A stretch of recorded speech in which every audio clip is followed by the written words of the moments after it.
Hey guys, and welcome to day 3 of Vlogmas. I got a whole bunch of ornaments last year at Big Lots when they were on clearance after the first of the year. And I'm super excited to decorate the tree. Who's ready for Christmas? I am. Side note, look at how good this fern is doing. This was on the clearance shelf at Walmart and needed some love.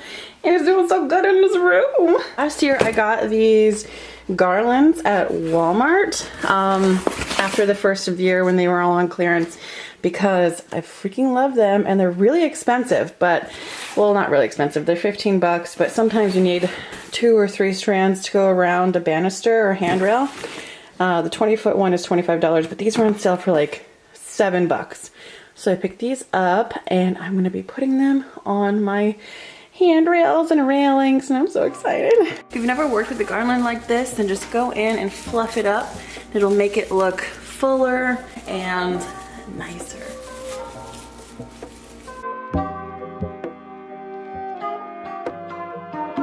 I started off the day feeling pretty good, but now I feel like I'm actually getting sick. Okay, I've been trying to not do so much physical work today. I've been doing a lot of work on the computer, so I'm going to be showing you some of the faces I just rendered for my portfolio collection. I'm going to show you a little bit how to do it, not totally how to render in Photoshop, but I'm going to show you a little bit about it, and then I'll have a whole nother dedicated video on which brushes I like from the Kyle Mega Pack and kind of my process for sketching in Photoshop.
And now I'm going to be sitting down to work on my garments for my incubator class. We have to do some sort of like fabric textile manipulation, and I'm not a big fabric textile manipulation type of person, but when it comes to fabric manipulation, I don't really think of design in fabric manipulation. I feel like that's more of like a textile designer thing.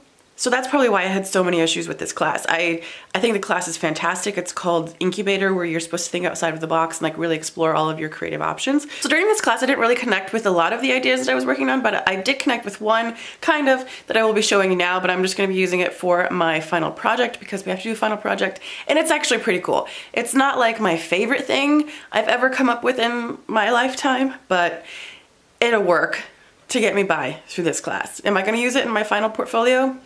Probably not, because it's not very practical, but it's kind of cool looking. So this is Iris Van Herpen's creations. She's an amazing designer. She does a lot of 3D printing, and her stuff is just so cool. So I kind of came up with this textile of my own. What I'm using is actually shrink wrap for like gift baskets and stuff. So I shrunk it down, and then I used this really cool paint that I found at Michael's. I don't have it here, it's in my locker, but I'll show you guys tomorrow. It's kind of like a putty eyeshadow that you can paint on, and it dries and it doesn't transfer. Like, you can put it on fabric and it will not transfer off.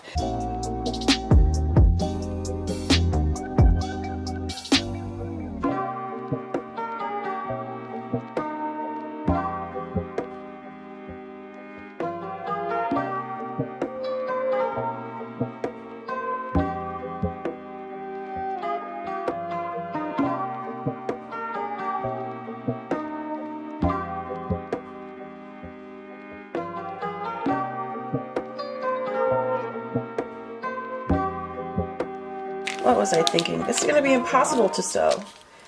With this curve and this plastic? Oh my god.